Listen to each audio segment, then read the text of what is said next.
Okay, I have a question. What kind of help would you provide to motivate undocumented students who are not eligible for scholarships to continue their education and to go to college? With Congressman Gutierrez, Luis Gutierrez of Chicago, we're working on an initiative to collect monies from the local businesses. They were trying to pass some kind of law to help out these young students that are undocumented. With the law clinic that I mentioned earlier, we had attorneys that would come in and help them towards the documentation, filling out their documentation and so on. But obviously, if they cannot get scholarships because they're here totally illegally or they missed the deadline, whatever, I like to remind students that I too at one time was illegal. That I used to work almost 40 hours a week in high school. That we can also work. That we don't have to always have a hand extended out there. Because it seems like nowadays all the children says, well, you're my father, you're my dad. My daughter's going to go to the University of Iowa, it's $35,000. It's like, she's not planning to work. Like in the olden days, remember we used to work and help out the monies. We do want to help the undocumented as much as we can through local scholarships. I know at Farragut we gave scholarships for $1,000 or $500 from the profits that we used to amass throughout the year.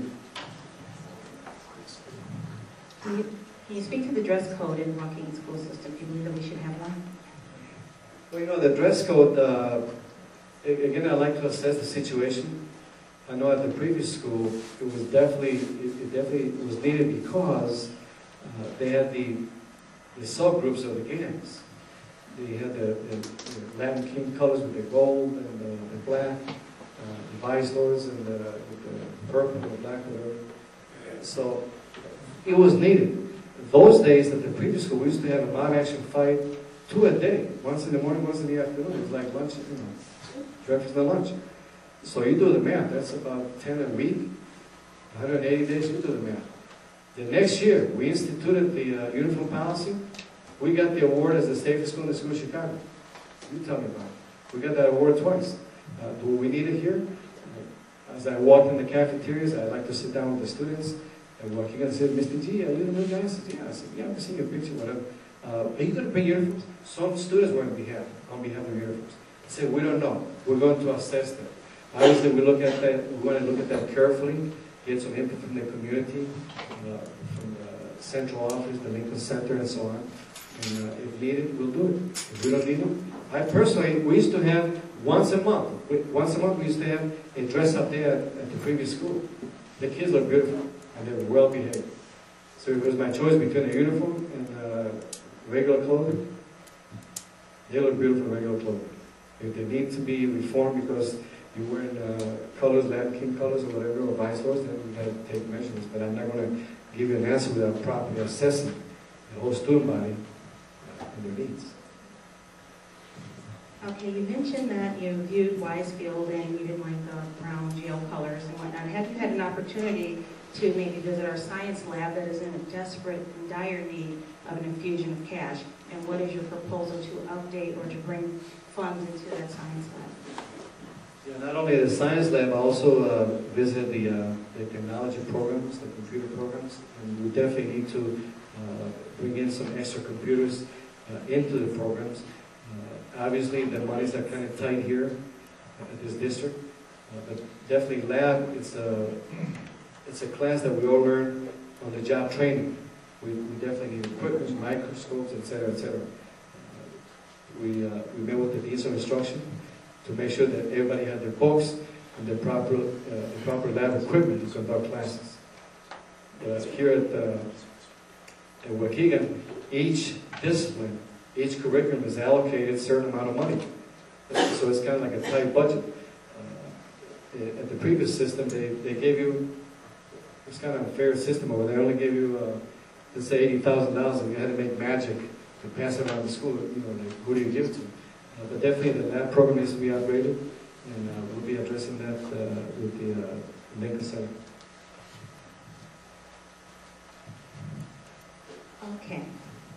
Can you explain more about the special wing that you proposed? What population, at-risk students, gifted students, will the wing be for, and what grades are you proposing? Yeah, it's going to be an inclusive program. It's going to include all students.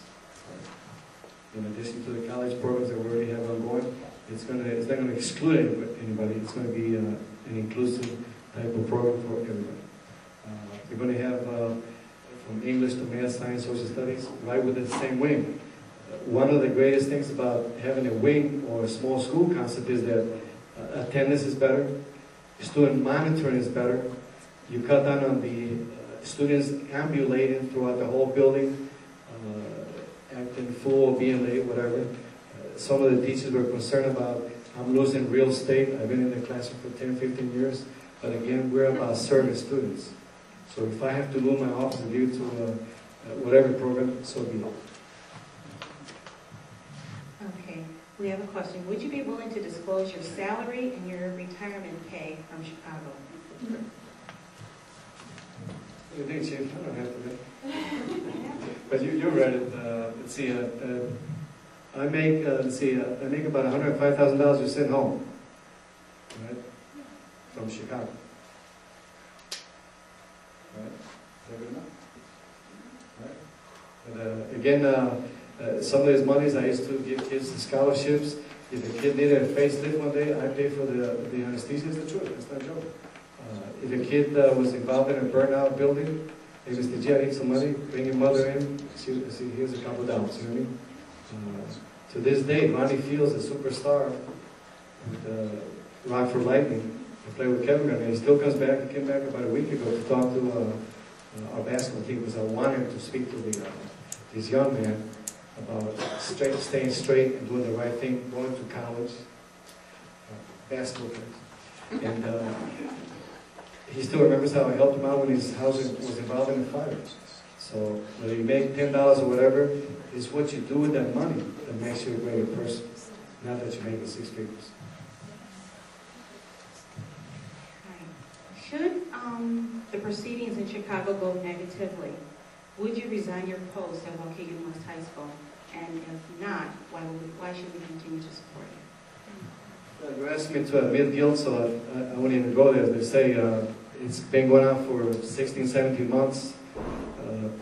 They're not going to find a darn thing because it never happened from this desk anyway. So he asked me to give you a hypothetical situation that's not even involving me. So, in 15 months, you would find a serial killer guilty, right? I mean, whatever. You could go on a computer and find out who put the grade changes. They already, matter of fact, a week ago, they talked to the registrar, and they brought him in for the third time and said, come on, man, tell me Guerra did it. Why jeopardize your job? The guy says, I told you 3 times. He never got involved in that. During my investigation, I found that the way a grade was changed was, for example, you fill out a form, you would put it in the registrar's mailbox, and they would do the grade change, no questions asked. I could have submitted a form, the superintendent could have submitted a form, parents could have submitted a form, students could have submitted a form. So I devised a form with 5 signatures, and that form must be walked through by the teacher changing the grade to make sure that there's no hanky-panky going on. So, are they going to find nothing? They found nothing, they're going to find anything. So. In reference to an article in the Chicago Tribune which revealed a Chicago Public School investigation, you were quoted as stating, the article's purpose was to discredit me and sabotage my principal position with the Waukegan School District. Why would the Chicago Tribune want to sabotage your job in Waukegan? Yeah, and again, here's another misconception. That report, and you can check that out, that report was never released, number 1, by CPS, Chicago Public Schools. Number 2, it was never released by the Inspector General's team, right? So somebody came up with that story.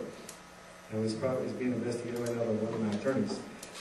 So it was probably linked at the right time to sabotage my opportunity here. During this 15, 16-month investigation, I've kept Chicago Board of Education, Mr. Patrick Rocks, in case you want to call him Patrick Rocks, he's in charge of the whole law program for the entire system. I've kept him abreast of since the very start of the investigation. So it was linked up,